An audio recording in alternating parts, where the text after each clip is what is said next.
Para jamaah rahimakumullah, kita diperintah mencontoh Rasulullah, sedangkan kita tidak pernah memetui Rasulullah.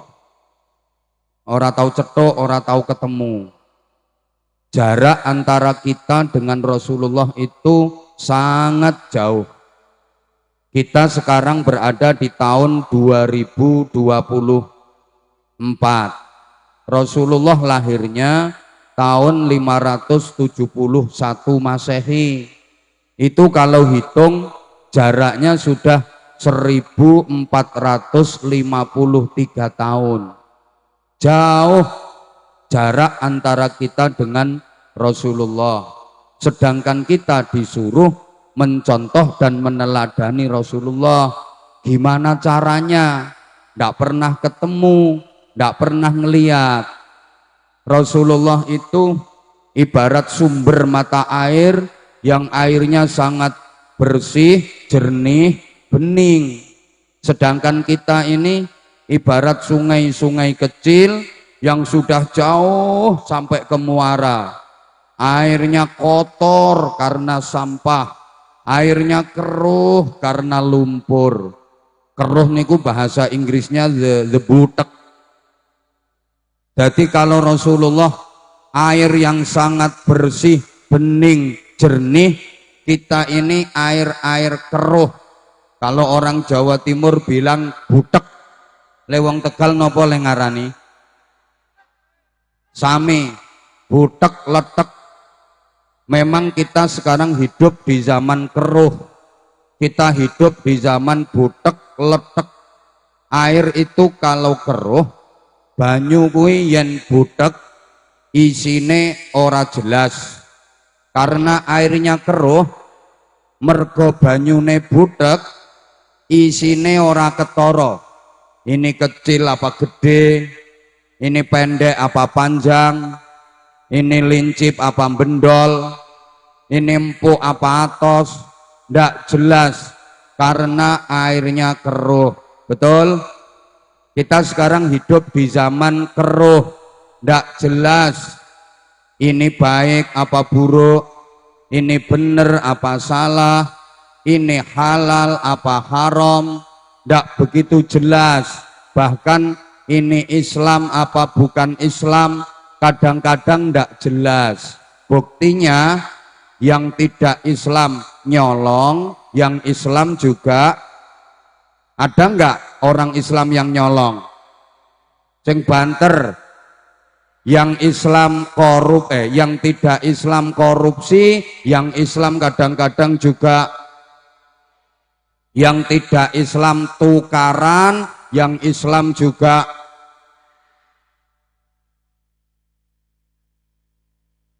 yang tidak Islam pacaran, yang Islam juga. Jadi enggak jelas antara baik dengan buruk, apik karo elek. Akhir-akhir ini enggak begitu jelas. Mohon maaf.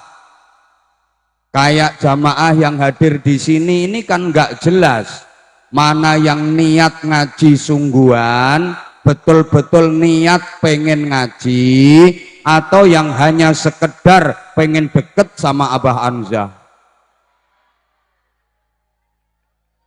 Makanya gayanya nggak sama.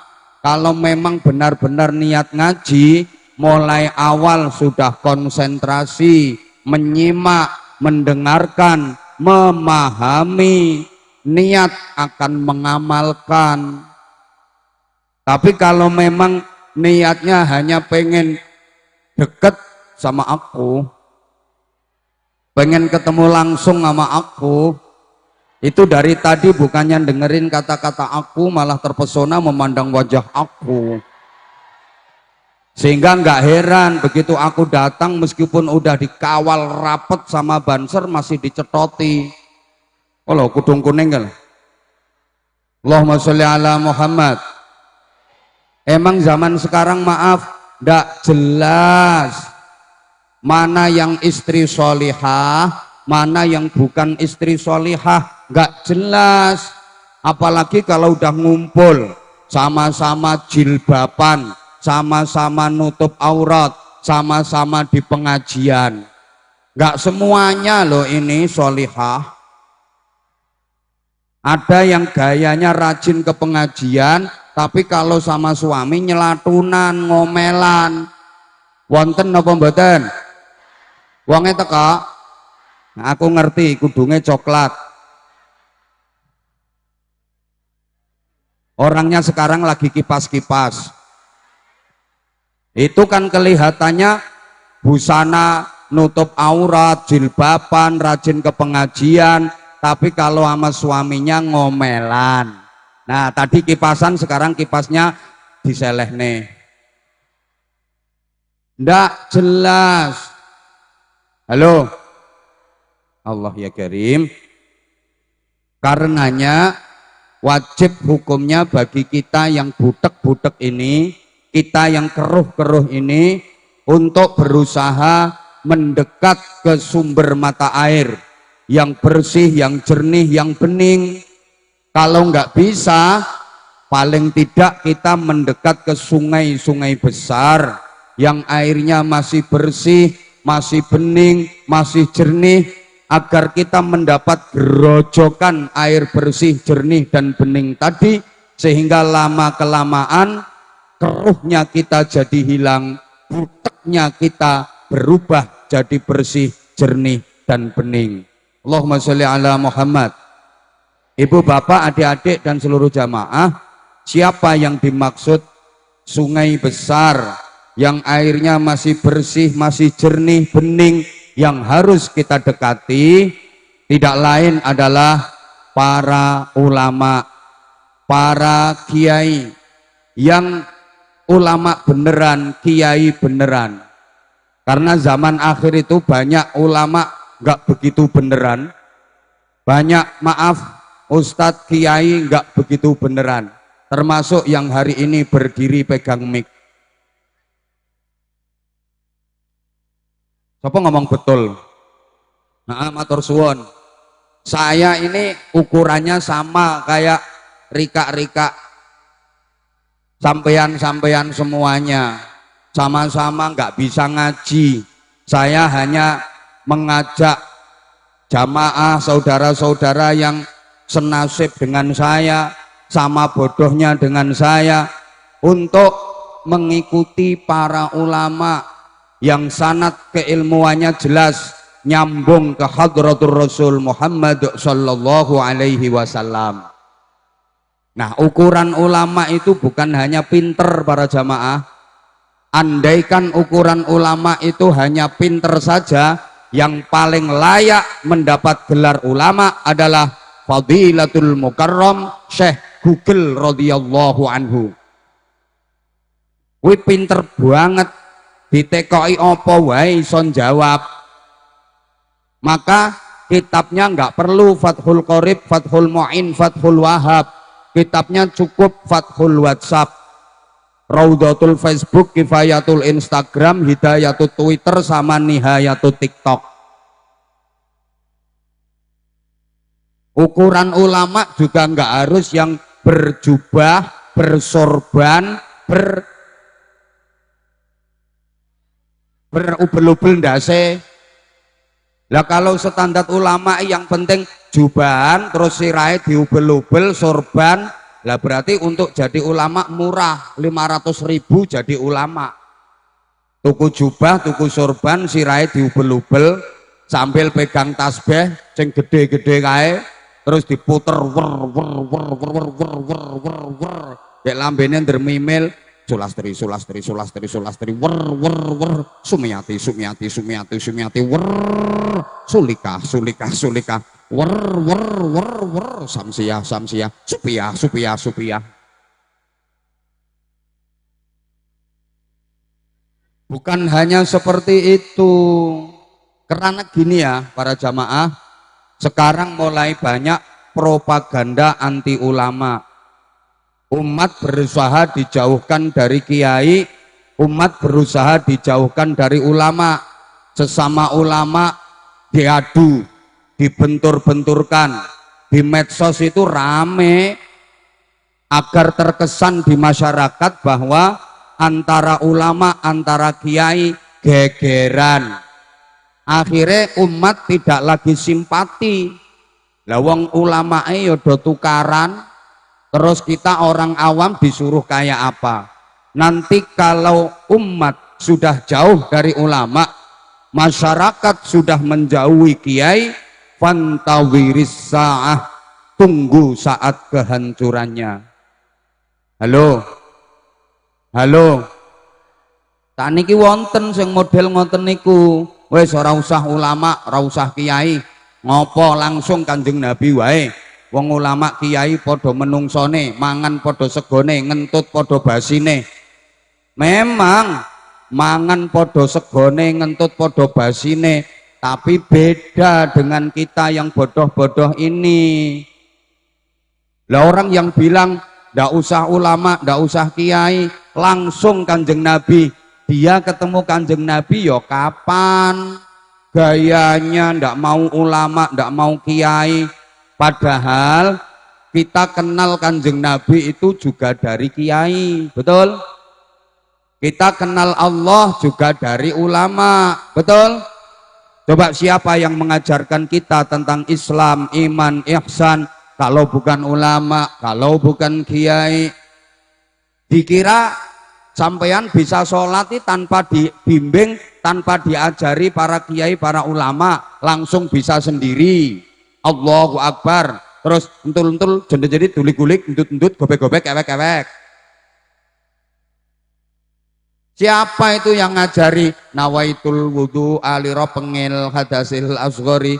Siapa yang ngajari usolli fardhos subeki rokengateni mustaqbilal qiblati? Kalau bukan para kiai, kalau bukan para ulama. Ada lagi yang nggak mau nerima kitab kuning, katanya udah ketinggalan zaman, nggak relevan, nggak logis. Langsung Quran hadis.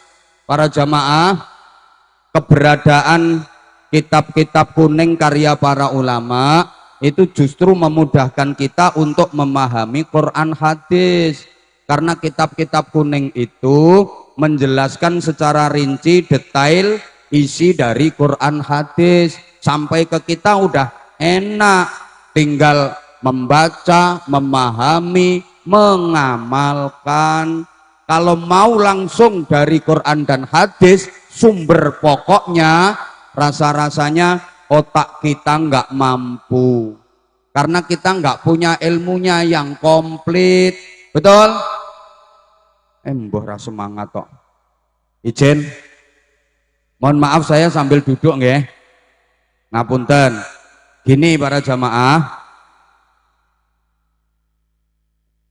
Ibarat ibu-ibu pengen merasakan aroma wangi dari kembang-kembang itu kan enak lewat parfum yang sudah diproses, disuling, disaring, diolah jadi minyak wangi.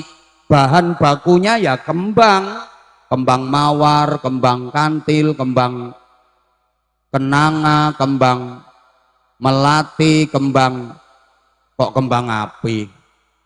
Iki nyumet lambemu. Kembang sedap malam. Tapi sudah diolah, disuling, disaring, diproses jadi parfum. Sampai ke kita tinggal make, bisa ngatur aroma pula. Pengen aromanya remeng-remeng ya makanya dikit aja, gitu. Pengen sedengan yuk, nah, pengen semerbak ya 2 botol pakai mandi. Halo, halo. Lah kalau pengen merasakan wanginya kembang langsung dari sumbernya, berarti langsung nyedot dari kembangnya, bisa-bisa nggak kuat, enek, belieng, bisa kelenger, kepalanya ndak kuat. Atau misalnya bapak-bapak, emas-emas pengen minum jamu campur madu, itu kan enak yang sudah dikemas praktis, tinggal nyuntek, ngudek, ngelek. Nah kalau langsung dari sumbernya berarti sama dengan pengen minum madu, langsung nyesep, nyedot dari silitnya tawon, malah abuh. Paham? Paham? Allahumma sholli ala Muhammad. Nah sekarang kenapa kita harus mencontoh Nabi? Para jamaah, Allah mengutus para Nabi itu untuk membimbing, mendidik manusia supaya jadi baik. Kenapa manusia harus baik? Sebab Allah itu punya rencana orang-orang dermasandi semua mau dimasukkan ke surga. Ini baru rencana. Maka syaratnya harus jadi orang baik biar pantas dimasukkan ke surga. Orang nakal ini kalau dimasukkan ke surga nggak pantas. Allah tuh nggak suka dengan hal-hal yang nggak pantas, karena nggak pantas itu jelek. Orang sini nggak bisa bahasa Indonesia ya? Lo tak omongi bahasa Indonesia kayaknya kok pateng pelongo gitu. Kalau saya pakai bahasa Jawa Timuran bisa memahami. Ya ini keuntungannya dan keunggulannya orang ngapak dibanding orang Jawa. Rata-rata orang ngapak itu paham bahasa Jawa, tapi orang Jawanya ndak ngerti bahasa ngapak. Nek wong ngapak kan orang ngapak orang kepenak. Tapi orang Jawa ndak ngerti wong bahasa ngapak itu bahasa aneh. Wis mbok sak karepmu. Kalau nggak paham berarti ya salahnya yang ngundang. Wong elek kuwi nek dilebokke swarga ora pantes. Allah ora seneng karo perkara sing ora pantes. Kaya guru punya murid disuruh sekolah yang rajin, disuruh ngapalke, disuruh semangat sekolah supaya pinter. Sebab guru punya rencana mau ngasih ijazah ke muridnya. Ijazah itu hanya pantas dikasihkan ke murid yang pinter. Murid pinter kalau dikasih ijazah kan pantas. Murid oon garis miring GOBLOK itu kalau dikasih ijazah nggak pantas. Wong goblok kok nampa ijazah. Lola lolok plonga plongo. Halo? Ndak pantes kuwi elek. Kaya ana wong lanang cilik ndik kuru sakit-sakiten terus dikei sabuk juara tinju. Kan ya ora pantes, mobat mabit nyekeli sabuke. Ana wong wadon gek rupane ayu banget, dirabi wong lanang welik dan col bandingane bainas sama was sumber minyak. Kowe ora pantes. Nanti akeh sing protes. Emane kurungan kaya ngono apike dienggo madahi manuk bungkringen. Halo? Halo? Nah ini kita harus paham para jamaah, sehingga kita diperintah belajar, dan kewajiban belajar, kewajiban ngaji, menuntut ilmu itu seumur hidup. Bahasane Rasulullah minal mahdi ilal lahdi, mulai dari gendongan sampai masuk kuburan.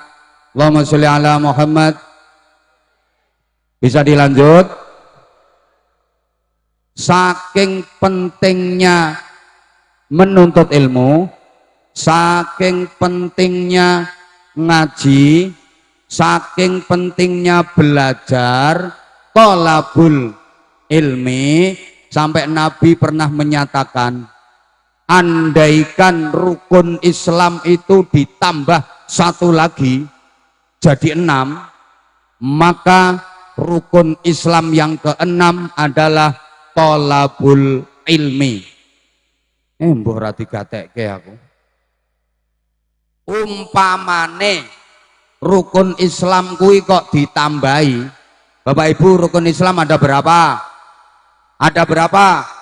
5. Umpamanya rukun Islam kok ditambah satu lagi jadi 6, itu yang ke-6 adalah thalabul ilmi. Saking pentingnya menuntut ilmu.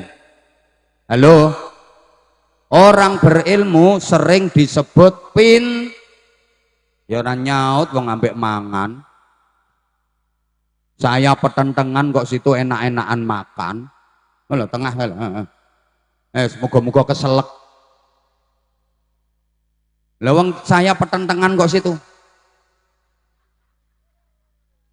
Ayo celutak. Halo? Dilanjut gak? Orang yang berilmu disebut mah kurang banter.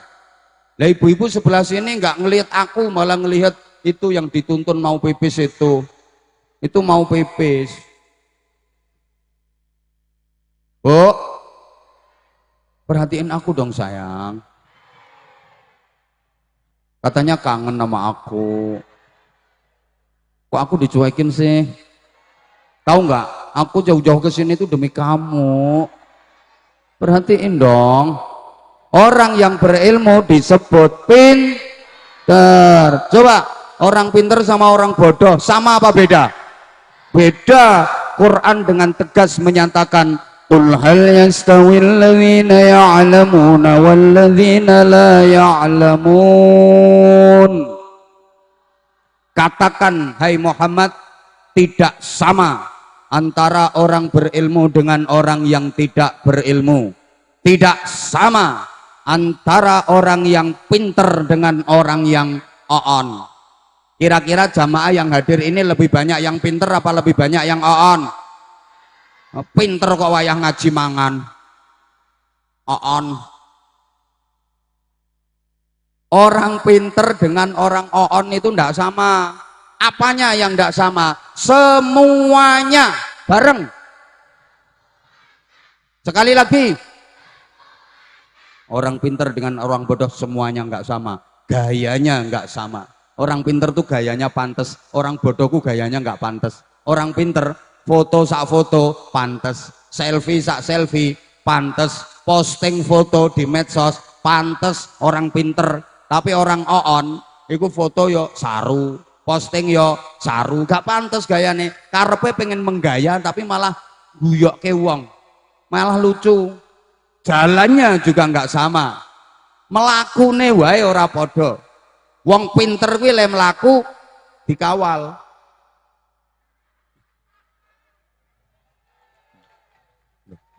Nggak ada orang pinter kok jalan sendirian. Coba lihat itu para dokter, para profesor, lihat bupati, gubernur, menteri, orang-orang pinter, para ulama jalan sendirian. Nggak ada. Mesti dikawal. Orang pinter pokoknya jalan dikawal, hadir ke tempat-tempat apapun kasih tempat yang bagus, VIP, naik panggung. Wong pinter walaupun datangnya telat munggah panggung. Nek wong oon melaku yus dhewean kluyur terus ndoprok dongsong ngono kae. Halo, ambune lho ora padha. Orang pinter iku ambune sedep. Rata-rata wong pinter ki ambune wangi. Lah nek wong oon tengik-tengik piye ngono model. Campur lebus ngono. Apa maneh gek ngumpul ngono kuwi. Wis ngelumpuk podo oone. Halo? Ya Allah, lanjut enggak? Bicaranya juga enggak sama. Orang pinter itu omongane ditunggu wong akeh. Loh, orang kalau pinter kok ngomong banyak yang dengerin. Wong pinter ki omongane dirungokke wong akeh.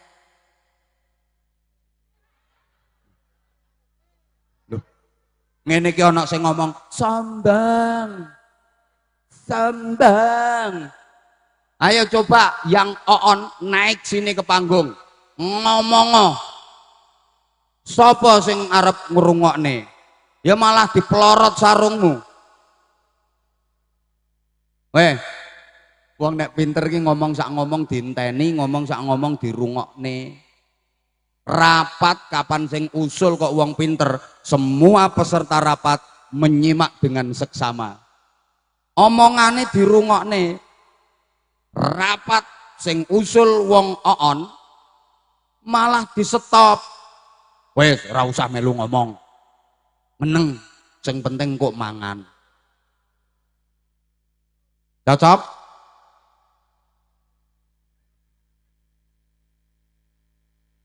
Tidurnya aja ndak sama. Naumul alim khairun min ibadatil jahil. Tidurnya orang pinter itu lebih baik daripada ibadahnya orang oon.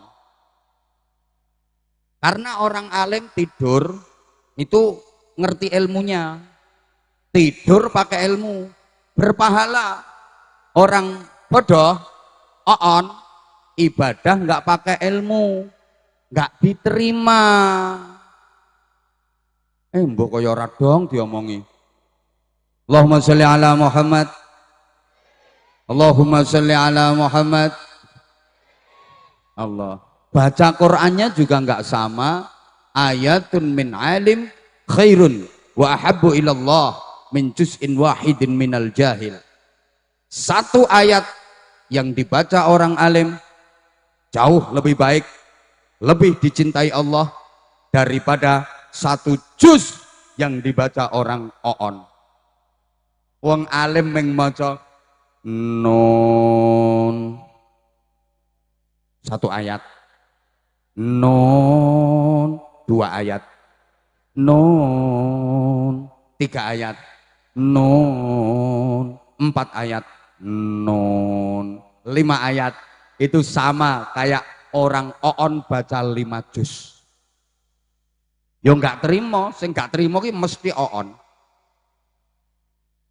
Kenapa? Loh, karena kalau orang alim maca Quran kuwi angen-angen sak maknane.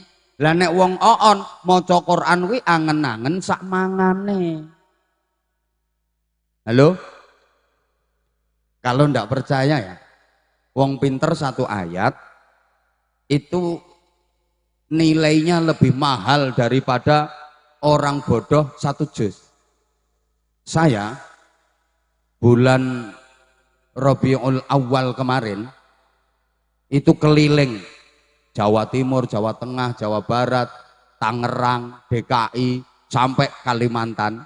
Itu saya cuma bawa satu ayat, termasuk yang tadi saya baca di pembukaan, laqad kana lakum fi rasulillahi uswatun hasanah. Satu ayat itu tak gowo keliling Jawa Timur, Jawa Tengah, Jawa Barat, Kalimantan. Hasilnya Masya Allah.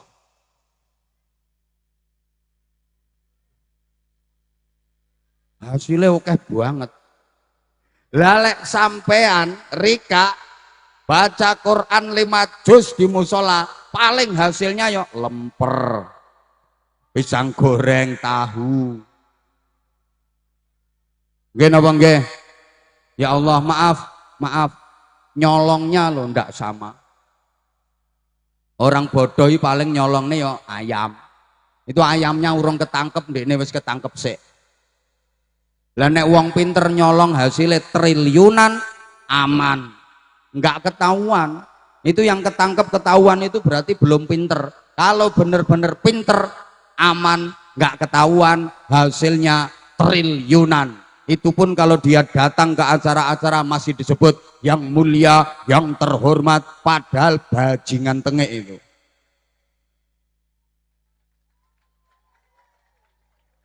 Lah sing keplok-keplok ki sakjane pengen tapi ora roh carane. Mergo on. Allahumma sholli ala Muhammad. Nah, kalau udah pinter harus paham supaya bener. Karena pinter kalau nggak bener jadinya keblinger dan berpotensi ngerusak tatanan. Halo? Ada nggak orang pinter yang nggak bener? kurang banter. Ada nggak orang pinter yang nggak bener? Banyak, bukan hanya di masyarakat biasa, di kalangan pesantren itu ada loh. Santri itu pinter tapi nggak bener. Memang dia pinter, kiainya mengakui kalau dia pinter, ustadz-ustadznya juga ngakuin kalau dia pinter. Ujian itu nilainya bagus-bagus semua. Ujian nahwu sorof nilainya 9, ujian Quran hadis nilainya 9, ujian qawaid nilainya 9, ujian tauhid nilainya 9, ujian fikih nilainya 9, tapi sholat subuhnya jam 9. Usolli fardhu subhi raka'ataini mustaqbilal qiblati karinan lillahi ta'ala. Itu namanya pinter tapi gak bener. Maaf, ada loh orang itu jadi panitia pengajian, pinter narik iuran, pinter narik urunan, tapi dia sendiri nggak ikut urun. Wonten apa mboten? Wonge teko ketoke nang dhuwur panggung wonge. Pinter tapi nggak bener. Ada pinter ngaji, pinter dalil, pinter ceramah, tapi nggak isok ngamal nih isi ceramahnya. Ada apa enggak? Orangnya datang. Mana?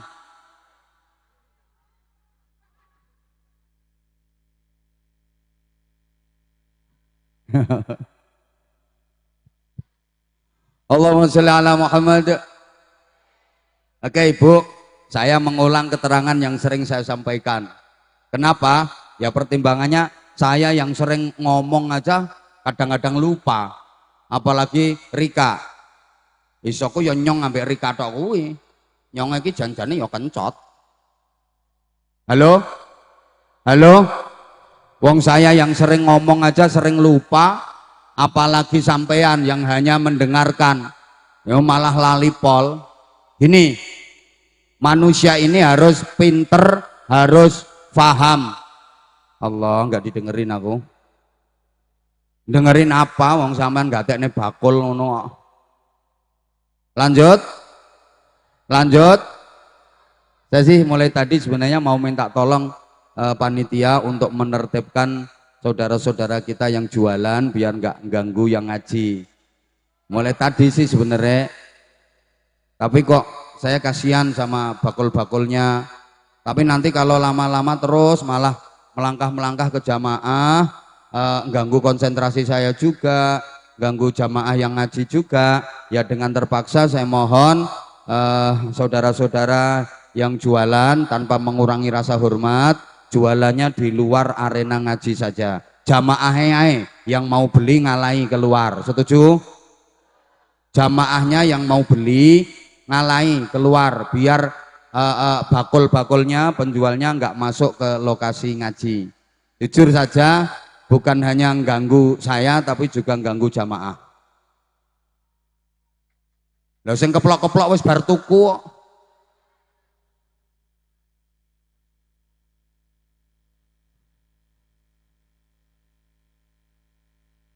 Ibu, orang hidup itu ada yang pinter, ada yang oon. Ya kayak jamaah ini ada yang pinter. Dari tadi memang niatnya ngaji, mendengarkan, memahami. Tapi ada juga yang oon, ndak menting neng ngaji, menting no mangane. Halo, mbak aku rati gatekke kok. Lanjut betul? Oke, hidup ini kayak anak sekolah. Anak sekolah itu kan ada yang pinter, ada yang bodoh. Ono sing pinter, ono sing oon. Gayanya ndak sama. Anak sekolah kalau pinter itu gayanya seneng. Berangkat dari rumah seneng, nyampe sekolahan seneng. Ada bel masuk seneng, gurunya datang seneng, masuk kelas seneng, dikasih pelajaran seneng, sampai pulang dia seneng karena pinter. Anak sekolah yang bodoh itu bawaannya sedih. Berangkat dari rumah sedih, nyampe sekolahan sedih, dengar ada bel masuk sedih, gurunya datang sedih, dikasih pelajaran sedih, soalnya oon. Anak sekolah itu kalau pinter, dengar ada bel masuk, tet, seneng, alhamdulillah wis masuk. Oh, teman-temannya diajak semua, ayo masuk kelas, ayo masuk kelas, ayo masuk kelas. Oh no, gurunya datang, seneng, Pak Guru datang. Diajar di kelas, seneng, semangat. Tapi kalau anak bodoh, denger ada bel masuk, susah. Tet. Ya Allah, melebu maneng. Gurunya datang, sedih. Wong iki lho kok teko terus. Ana wong kok ora tau lara. Kapan guru siji ki lara? Diulang ya sedih. Kayak ini, jamaah ngaji itu kalau pinter, betul-betul didengarkan, diajak ngaji lama ya seneng. Tapi kalau oon, satu, mongan mangan, dua, ora rampung-rampung gek nang bagi-bagi sarung. Itu jamaah oon. Ada ini jamaahnya, sekarang orangnya pakai baju warna hitam.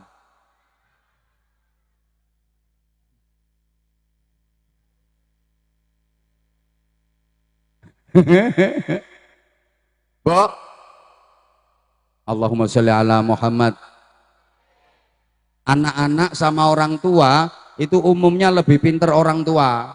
Bocah cilik karo wong tua, kuwi umumnya luwih pinter. Wong tua soalnya ilmune akeh wong tua, pengalamannya akeh wong tua.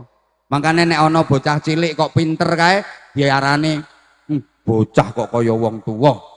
Saking pintere bocah ki lho isih cilik kok kaya wong tua. Mergo pinter.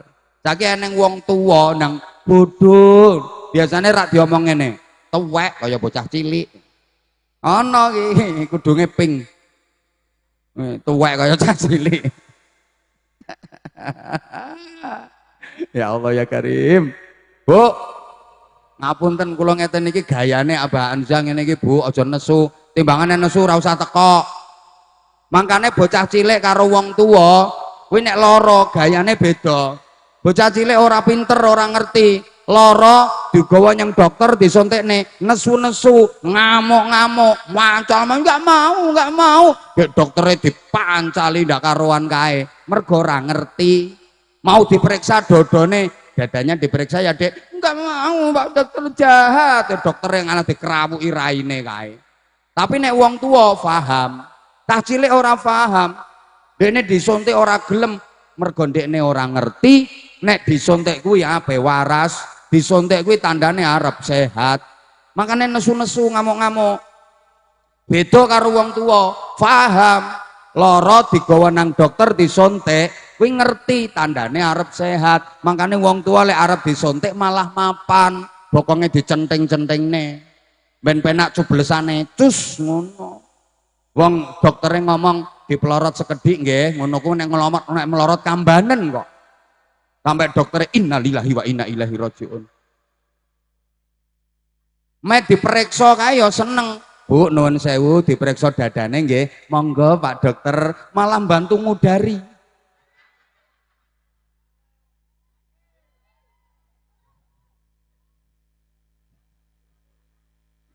Ya Allah. Semua nabi baik. Tapi enggak seperti Nabi kita Muhammad sallallahu alaihi wasallam. Nabi yang paling istimewa, Nabi yang paling mulia, Nabi yang paling baik akhlaknya. Kanjeng Nabi niku Nabi sing iso ngapiki wong apik, iso ngapiki wong elek. Allahumma sholli ala Muhammad. Bedanya dengan nabi-nabi yang lain. Ibu bapak, lek Kanjeng Nabi niku ana wong apik diapiki, ana wong elek diapiki, dituturi kok ora kena, didongake dadi wong apik. Itu Kanjeng Nabi. Beda dengan nabi-nabi yang lain. Ana wong apik diapiki, ana wong elek diapiki. Dituturi ora kena, didongake mati. Makanya zaman dulu banyak umat yang mati itu karena dongane nabine dhewe. Kayak zaman Nabi Nuh alaihi salam. Banjir sak donya. Banjir sak donya. Wong sing elek-elek, sing nakal-nakal mati kabeh. Sing urip selamat dari sing gelem numpak praune Nabi Nuh. Lah wong sing do mati kae ya mergo kenek dongane Nabi Nuh dhewe. Nabi Nuh yang bikin proposal. di ACC sama Allah. Lho iku proposalnya Nabi Nuh. Rabbi la tadhar 'alal ardi minal kafirina dayyara. Ya Allah, jangan kau tinggalkan hidup di muka bumi satu orang pun yang menentangmu ya Allah. Innaka in tadharhum lam yalidu illa fajiran kafara. Karena jika kau tinggalkan satu orang saja nakal yang masih hidup di muka bumi, nanti dia akan punya anak keturunannya nakal-nakal, semua akan menentangmu ya Allah. Sikat habis mereka semua ya Allah. Dituruti karo Gusti Allah, sing nakal-nakal, sing elek-elek mati kabeh, sampai putranya Nabi Nuh yang bernama Kan'an katut mati. Zaman Nabi Nuh itu udah ada pemutihan besar-besaran, sing nakal-nakal mati kabeh, sing urip gari sing apik-apik. Umpama saiki ana pemutihan maneh, iki paling sing urip karek sing no panggung iki tok. Berarti Nabi Nuh kejam, Nabi Nuh jahat, umatnya sendiri kok didongakne mati. Boten, bukan karena jahat, bukan karena kejam, justru karena Nabi Nuh sayang sama umatnya. Seburuk-buruk manusia, elek-eleke wong kuwi sing dawa umure akeh dosane. Wong nakal kalau dibiarkan hidup lama maka dosanya semakin banyak. Mulane wong nakal ngene iki pumpung durung. Woi. Woi. Pumpung durung kokean dosa, dongakne mati ae. Iya. Lah daripada nanti hidupnya lama, umurnya panjang, dosanya banyak. Ngono. Nabi Nuh tuh kasihan sama umatnya. Umat nakal kayak gini kalau umurnya panjang, dosanya makin banyak. Makanya mumpung urung akeh dosane, dongake mati. Ya Allah. Zaman Nabi Lut juga begitu. Ada kiamat lokal. Satu desa mati semua dalam semalam. Kampung itu disekrop sama malaikat utusan Allah, diangkat sampai atas, dibalik, ditublek, bleng, mati semua. Istrinya Nabi Lut katut mati. Itu ya karena doanya Nabi Lut sendiri. Ada memang nabi yang terkenal sabar, ngalah, ya apa-apane manut. Sinten? Nabi Isa alaihi salam. Ajaran Nabi Isa itu diantaranya, jika kau ditempeleng pipi kananmu, kasihkan pipi kirimu. Nek rika dikampleng pipi sing tengen, wenehne pipi sing kiwa. Gak cetha, ayo ono maju sing siji, tak nggo praktek.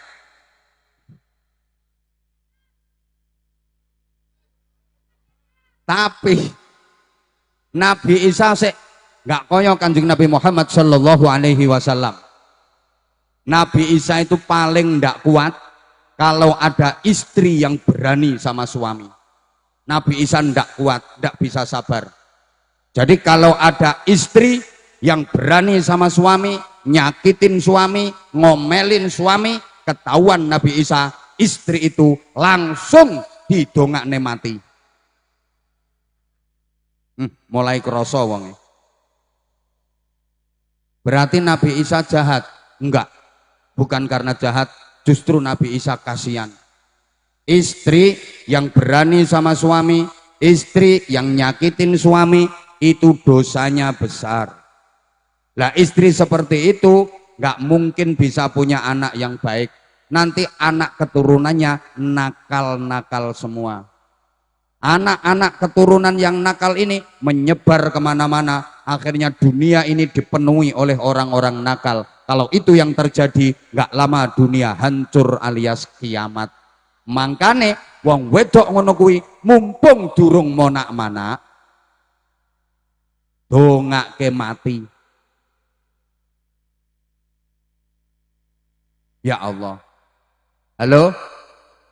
Makanya mumpung ketemu guys, saya pesan sama bapak-bapak, terutama yang istrinya cerewet. Hati-hati Pak, punya istri cerewet, kalau nggak hati-hati nambah-nambah dosa. Karena perempuan cerewet itu nggak bisa dinasehati.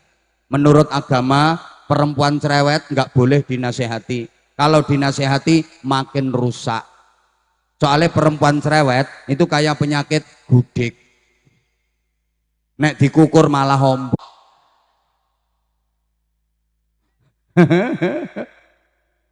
Bapak, loh yang ngene iki aku gak senengku. Aku gak seneng karo bapak-bapak ngono ku. Coba gantian dengerin ya, Ibu. Enak didengerin kuping. Sekali lagi, Ibu. Saiki rungokke, Bapak. Gak enak blas. Makanya saya mulai dulu nggak pernah tertarik sama laki-laki. Lawang sing sijine dalem, Ibu dalem, Bapak wis gak enak blas. Bapak, kalau istri lagi ngomel nggak usah dinasehati Pak, percuma. Dinasehati makin menjadi-jadi.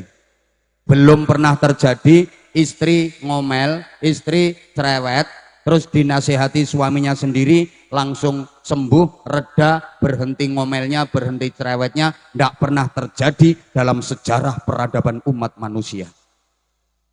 Yang ada makin menjadi-jadi. Ketika istri makin menjadi-jadi, dosanya makin besar Pak. Dan ingat Bapak, dosa-dosa istri itu adalah tanggungan suami.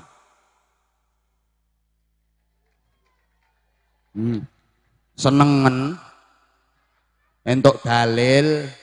Oke, mulai sesuk kapan ngomel? Sama niku wong lanang ngene. Suaminya ngomong, istri nggak boleh bicara lebih keras, nadanya lebih tinggi daripada suami, apalagi kamu nyakitin hatiku. Allah nggak bakal ridho. Kamu dosa besar. Nggak apa-apa, dosaku tanggunganmu, wek.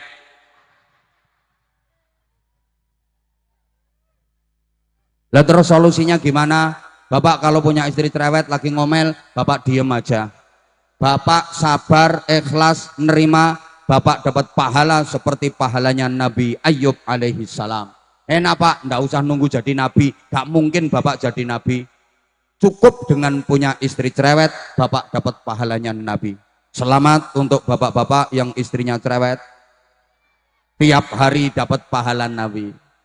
Makanya wong wedok enak kata-kata oh cerewet. Loh aku cerewet ngene iki ngekeki ganjaran nabi yang sampean. Sampean ben entuk ganjarane nabi, Bapak.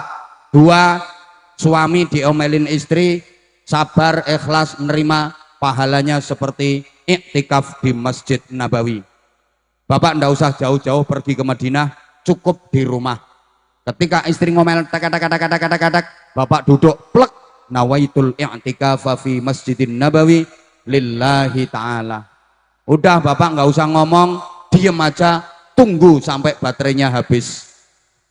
Begitu baterai habis, berhenti grek, Bapak jawab dikit aja, shadaqallahul azim. Beres. Bapak, istri yang lagi ngomel cerewet, itu kalau Bapak imbangi, demi Allah 7 turunan Bapak nggak bakal menang. Wong wedok kamu seokeh Pak, dia nggak akan kehabisan kata-kata. Dilanjut apa enggak ini? Makanya Nabi Isa itu ndak kuat kalau ada istri yang berani sama suaminya, langsung hidungake mati. Ya Allah, bapak-bapak, andaikan Bapak masih nemuin Nabi Isa Pak, seneng Pak. Wong wedok-wedok ndermo sandi kene iki wis gampang gari nyetorne nang Nabi Isa. Niki lho Nabi Isa tiange tes mati. Kalau Nabi kita Muhammad sallallahu alaihi wasallam itu gini gayae. Wong iya. Ini saya belum, ini nanti ada bagi-bagi sarung enggak? Oke, nanti bagi-bagi sarung cap. Pokoknya sarung mangga mendunia. Wah, saiki apa maneh neng medsos rame mangga kor iku, kata-katane unik-unik. Ada yang gini, sarung mangga, sarungnya dibuka, nambah keluarga. Oh no, asik-asik. Yo maksudnya kepriwe? Sarung mangga, sarungnya dibuka, nambah keluarga. Oh, aku paham. Ana sing sarung mangga, sarungnya terbang, mangganya melayang. Ayo sembuh. Ana wong wedok sing nganyelke. Sayangi burung suami Anda dengan pakai sarung mangga ngono.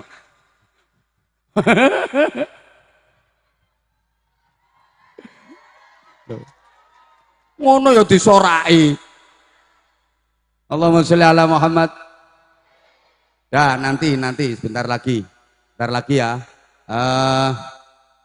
Kalau Rasulullah itu wong apik diapiki, wong elek diapiki, dituturi. Tuturi gak kena, dongakne dadi wong apik. Coba Nabi lagi dakwah, ajak-ajak iman, masyarakat diajak nyembah Allah. Pidato belum sampai 5 menit dilempari pakai batu. Berdarah-darah tubuh Rasulullah, bendol-bendol. Jadi Nabi itu kena lempar batu juga bendol.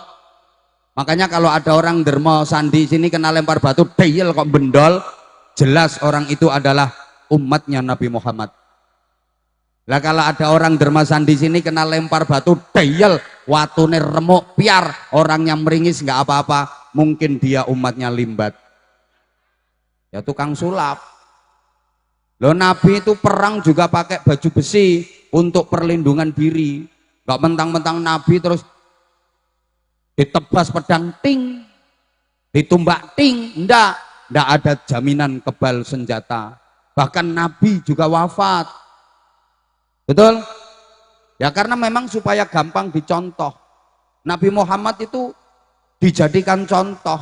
Makanya sifat basyariyah, sifat manusianya nampak supaya mudah dicontoh.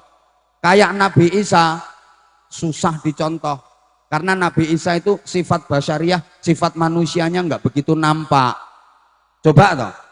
Nabi Muhammad punya bapak, punya ibu, lahir dalam keadaan yatim, bisa dicontoh. Manusia itu juga ada bapaknya, ada ibunya, bisa jadi yatim gitu loh.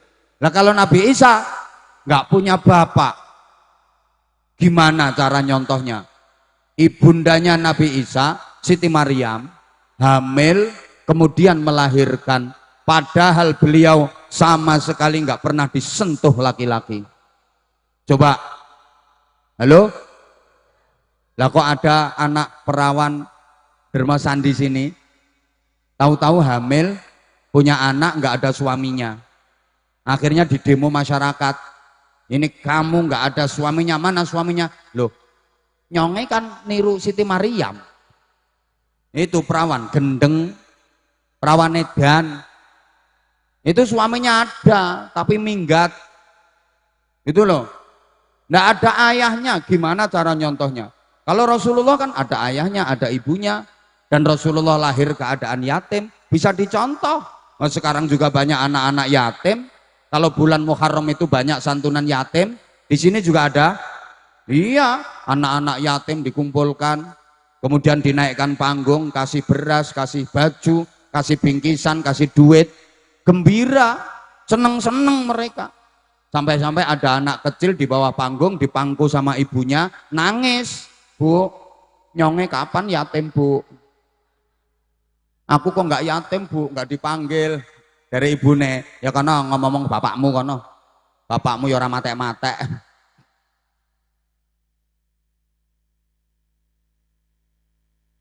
Nabi Muhammad normal. Lah Nabi Isa coba, bayi masih umur 4 hari loh, digendong sama ibunya. Masyarakat kan geruduk demo. Ya ukhta Haruna ma kana abuki imra'asau'i wa ma kanat ummuki baghiyah. Hei Maryam, kelakuanmu kok seperti itu? Padahal bapakmu itu orang terbaik di daerah sini, ibumu orang terbaik di daerah sini. Tapi kelakuanmu kok kayak gitu? Kamu punya anak, nggak ada suamimu. Siti Maryam diem. Fa'asyarat ilaih, sambil gendong bayinya, hanya nunjuk kayak gini tanpa berkata-kata. Malah bingung. Masyarakat dikasih isyarat, artinya kan tanya sendiri sama bayinya. Qalu kaifa nukallimu man kana fil mahdi sabiyya. Kata masyarakat, bagaimana mungkin kita bisa bicara sama bayi? Aneh-aneh. Ya ndak mungkin bayi kok bisa ditanya. Lah kok bayinya itu langsung qala inni abdullah ataniyal kitaba wa ja'alani nabiyya.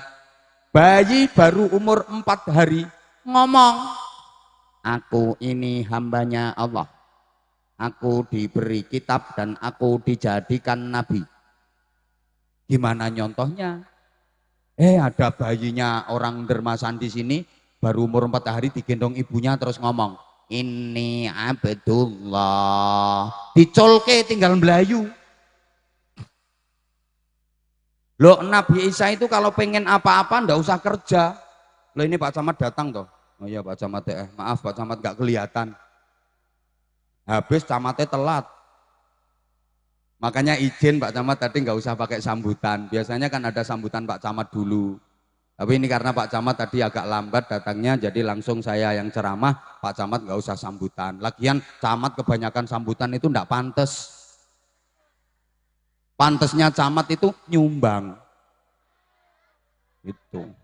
Halo, halo.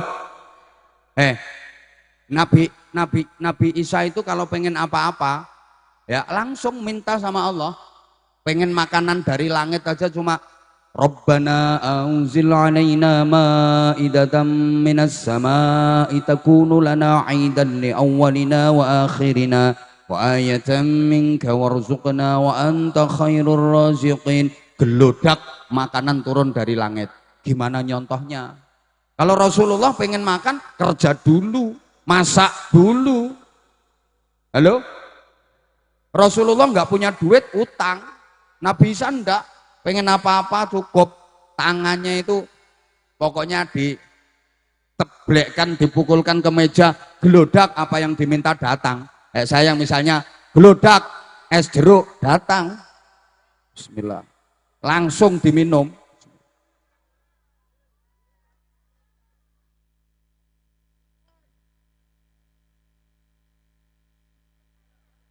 Loh, Nabi Isa loh, begitu dievakuasi sama Allah ketika proses penyalipan itu loh, Nabi Isa diangkat ke langit, mulai dulu sampai sekarang nggak balik-balik.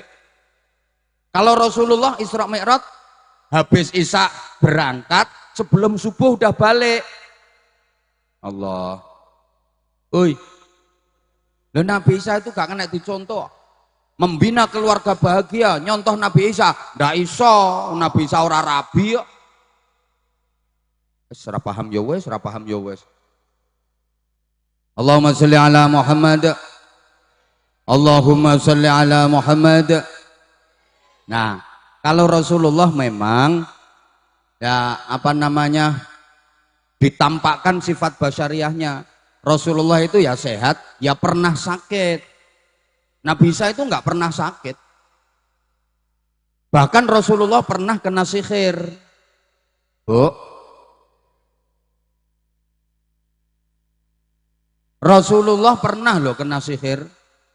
Sakit lama, udah berobat kemana-mana nggak sembuh, udah minum ramuan nggak sembuh. Ternyata malaikat Jibril datang ngasih tahu, ya Rasulullah, engkau kena sihir, makanya sakitmu nggak sembuh-sembuh. Di belakang rumahmu ada batu gede, itu di bawahnya ada benda yang diikat dengan 11 tali. Itu sihir. Ambil benda itu, lepas tali ikatannya, maka penyakitmu akan sembuh. Rasulullah memerintahkan sahabat-sahabatnya, tolong di belakang rumahku itu ada batu besar, angkat batunya, di bawah itu ada benda yang diikat dengan 11 tali. Itu sihir yang bikin aku sakit, penyebab aku sakit. Sekarang ambil itu benda, bawa ke sini, lepas ikatannya, maka aku akan sembuh. Setelah benda itu diambil, dibawa ke hadapan Rasulullah, Rasulullah memerintah sahabat-sahabatnya untuk melepas tali ikatannya, nggak ada yang bisa ngelepas. Karena memang itu ikatan sihir, nggak ada yang bisa ngelepas. Sampai sahabat yang terkenal paling gagah, paling kuat, Sayyidina Umar maju. Gini, Aku sing ngudari ngene ndak iso kabeh. Iki Umare teko Madura iki. Masa ngudari ngene ndak iso? Kene aku sing ngudari engko lak bablas. Dipegang sama Sayyidina Umar, ternyata Umar pun nggak bisa. Aduh, lot alot ternyata ini. Datanglah malaikat Jibril kemudian membawa surah Muawwidzatain, Qul a'udzu birabbil falaq dan Qul a'udzu birabbin nas. Dua ayat turun sekaligus. Ini satu-satunya peristiwa dalam sejarah turunnya Al-Qur'an. Ada dua surat diturunkan sekaligus, berarti punya nilai keistimewaan. Umumnya hanya 1-2 ayat, bahkan surat pendek pun kadang-kadang hanya separuh surat, nggak sampai 1 surat penuh. Tapi Muawwidzatain 2 surat sekaligus, surat perlindungan. Ya Rasulullah, bacakan ayat-ayat ini, maka tali ikatannya pasti akan lepas. Ibu bapak para jamaah, surah Muawwidzatain, Qul a'udzu birabbil falaq dan Qul a'udzu birabbin nas, itu jumlah ayatnya 11. Al-Falaq berapa ya? Qul a'udzu birabbil falaq min syarri ma khalaq min syarri ghasiqin idza waqab wa min syarri nafasati fil 'uqad wa min syarri hasidin idza hasad. 5 ayat, An-Nas 6 ayat. Jumlahnya berapa? Jumlahnya berapa? 11. Sama persis kayak jumlah tali ikatan di benda sihir tadi yang 11. Akhirnya setiap dibaca 1 ayat, talinya lepas 1. Setiap dibaca 1 ayat, talinya lepas 1. Bismillahirrahmanirrahim. Nabi yang membaca Qul a'udzu birabbil falaq, langsung talinya lepas. Tuh. Rasain. Emang tak sengaja, wek. Lah namanya tali sihir lepas ya dar, masa kok cerut. Wong kuwi ya taline bojomu cerut. Min syarri ma khalaq. Lepas lagi 2. Wa min syarri ghasiqin idza waqab. Lepas 3. Wa min syarrin naffasati fil 'uqad. Wek ora. Serut. Lepas ini. Wa min syarri hasidin idza hasad. Wek ora. Serut. 5 udah lepas. Tambah An-Nas. Bismillahirrahmanirrahim. A'udzu birabbin nas. Tali ke-6 lepas. Malikin nas. Wek ora. Lepas lagi 1 sampai minal jinnati wan nas. 11 tali itu lepas semua.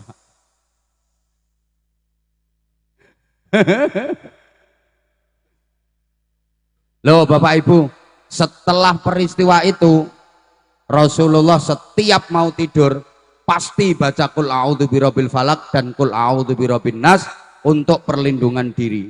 Setiap mau tidur Al-Falaq sama An-Nas dibaca, ditiupkan ke kedua telapak tangan, terus diusap-usapkan ke sekujur tubuh. Nah itu bisa untuk nolak sihir, santet, tenung, jengges, serangan-serangan jahat. Cukup umat Islam, tidak perlu ke dukun, entah-entah gula. Gula duit kasihkan dukun, mending kasihkan kiai. Ono barokah. Loh Rasulullah itu Bu, kalau ada orang jelek, orang nakal, itu ya diapii, dinasehati, nggak bisa didoakan jadi orang baik. Dakwah di Thaif dilempar pakai batu sampai berdarah-darah, nggak pengen bales, malah didoakan kebaikan. Allahumma hdi qaumi fa innahum la ya'lamun. Ya Allah, berikan hidayahmu kepada kaumku, berikan petunjukmu kepada kaumku. Mereka menentangku karena mereka belum ngerti. Nah sekarang yang hadir di sini pengen kumpul sama Rasulullah apa enggak? Pengen kumpul kalih Kanjeng Nabi apa mboten? Kalau pengen kumpul bersama Rasulullah, Kalau kumpulnya bersama Rasulullah di akhirat pasti dapat syafaat, tempatnya sama-sama di surga. Alhamdulillah. Syaratnya harus mencontoh akhlaknya Rasulullah supaya nyetel.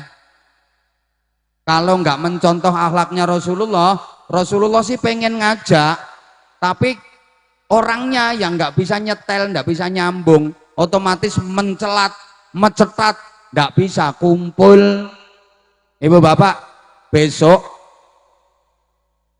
Rasulullah orang yang pertama kali masuk ke surga, yang membuka pintu surga adalah Rasulullah. Rasulullah masuk, kemudian meneliti keadaan surga, dicek kondisinya surga. Wah, ini surga yang bagus-bagus, ini tempatnya para kiai di sini nanti. Lah nek wong derma sandi ki yo mbuh gak jelas alamatnya. Loh, makanya Rasulullah keluar lagi setelah ngecek kondisi surga, keluar lagi ngapain? Nyari-nyari umatnya untuk diajak ke surga. Ummati, ummati, ummati, umatku, umatku.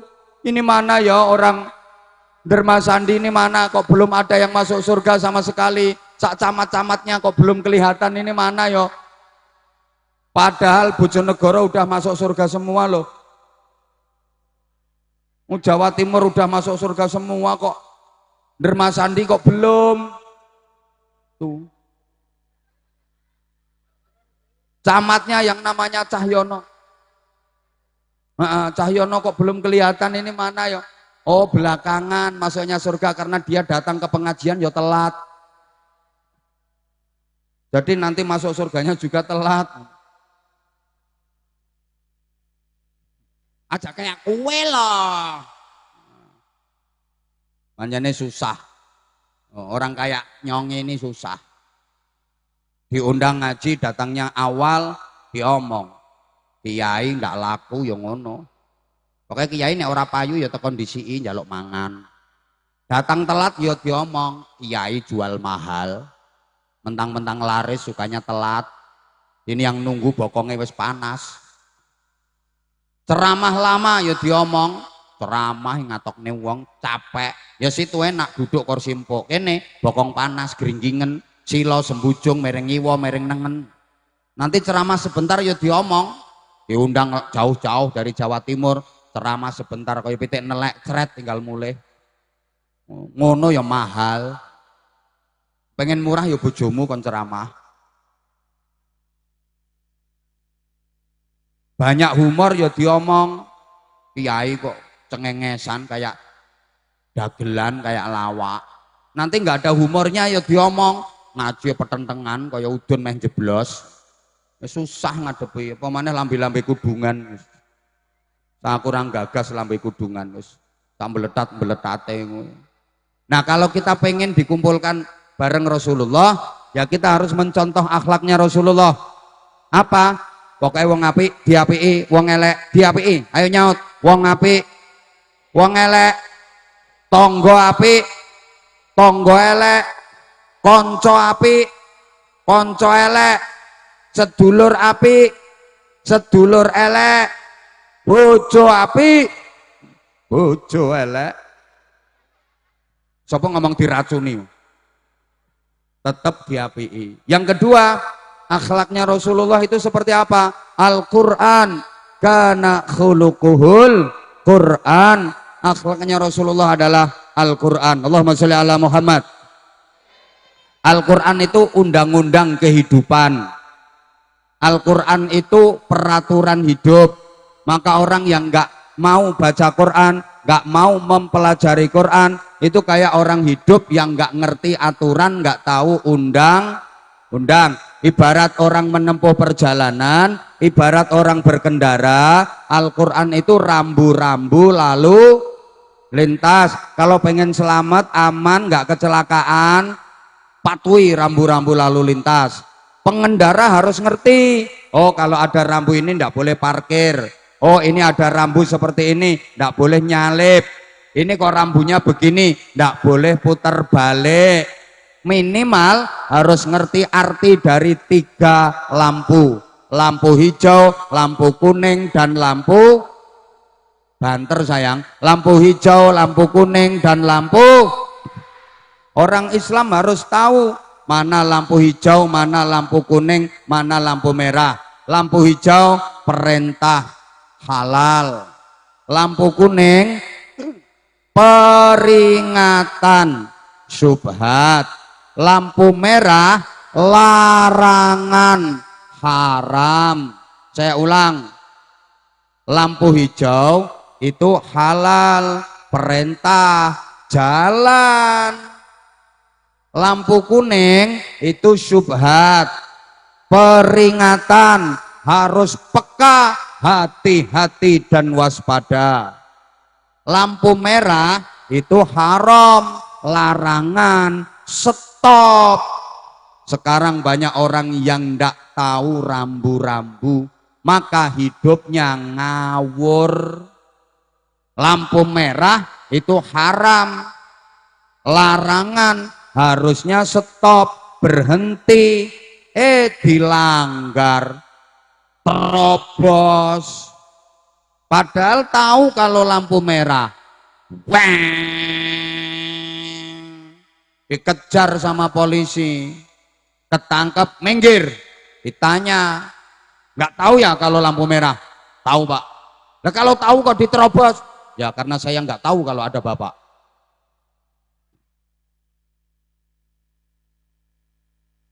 Uang saiki ngerti kok, kalau minum minuman keras itu haram. Minuman keras itu hukumnya sing banter, minuman keras itu hukumnya lampu merah itu stop. Maka apapun bentuknya kita tidak akan pernah mendukung dan tidak akan pernah setuju kalau ada pabrik atau perusahaan lampu merah yang diberi izin di negeri kita tercinta ini. Oh jelas bahaya kok itu. Kemarin rame kasusnya di Jogja, belum selesai, ada lagi kasusnya di Pondok Tangerang itu, gara-gara minuman keras, mabuk, sopir teleler, ngawur, ada 35 orang yang meninggal dunia. Ngertos toh kabare? 2 santri Jogja, santri Kerapyak ditusuk gara-gara mabuk. Ngono kok mau dilegalkan? Woi, woi, astagfirullahaladzim. Udah ngerti larangan kok masih suka stop. Apalagi tambah ke night club, klub malam, udah minum minuman keras, ditambah ajep ajep ajep ajep ajep ajep ajep ajep. Siapa ngomong pengalaman? Lampu kuning itu syubhat, peringatan, maka kita harus peka. Sekarang banyak orang yang tidak peka menghadapi peringatan Allah. Kalau dikasih nikmat, dikasih sehat, lupa sama Allah. Begitu kasih peringatan, gering, sakit, baru ndep-ndep sama Allah. Nek wis gering lagi, ya Allah, ya Allah, astagfirullah, subhanallah, subhanallah, subhanallah, subhanallah, Allah. Panase kok kaya ngene ya, gorokan rasane garing.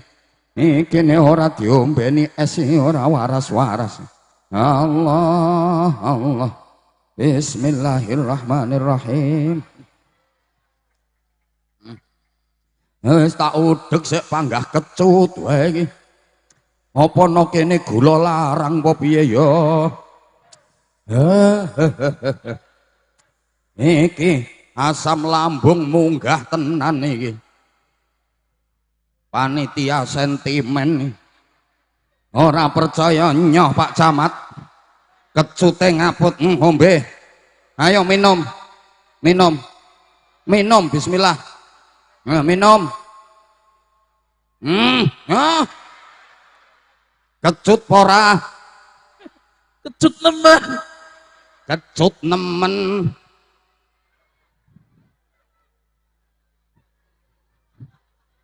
Mau ora tak udek, ora tak aduk meng tak ombe dhuwure tok, bareng tak aduk jeruke munggah. Iki bareng mlebu weteng sing munggah asam lambung iki. Aku kuwatir engko kopine nganggo uyah iki engko. Ora tak ombe. Iki peringatan iki. Aku kudu peka. Loh, sekarang banyak orang yang menghadapi peringatan Allah, dia tidak peka tapi malah pekok. Woi.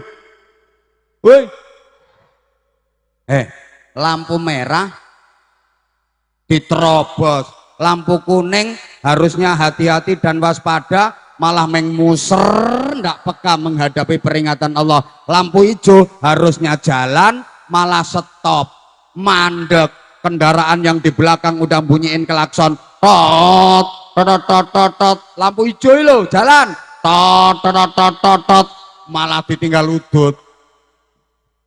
Banyak sekarang orang yang diperintah nggak mau jalan. Pagi kira-kira jam 4. Assalatu wassalamu alaik ya imam al-mujahidin. Mohon maaf Bapak Ibu, suara saya agak enak. Padahal ini masih suara nomor 3. Suara nomor 1 insya Allah lebih enak lagi, tapi syaratnya harus minum jahe dulu. Lah ini nggak ada jahenya, saya ada es jeruknya tapi kecutnya minta ampun. Saksinya ini langsung merasakan sendiri. Halo?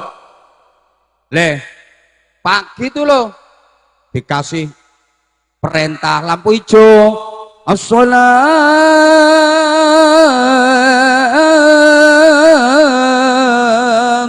khairum minan naum, malah kelon. Nah, wongnya yang guyu kuwi wongnya. Lampu hijau nggak mau jalan. Lah, lo ini udah hampir jam 4:30 loh. Makanya Quran terus dibaca, dipahami, jangan sampai anak-anak kita nggak ngaji Quran. Itu pesan saya. Kalau masih kurang, insya Allah kapan-kapan kalau diundang lagi. Sekarang saya mau bagi-bagi sarung cap. Coba Abah tadi tarhim adzan itu ngasih contoh dan semangat anak-anak. Kenapa akhir-akhir ini Abah prihatin, utamanya kalau lagi subuh itu tukang-tukang adzan di masjid rata-rata sudah bau kuburan. Wong adzannya Allahu Akbar, Allahu Akbar.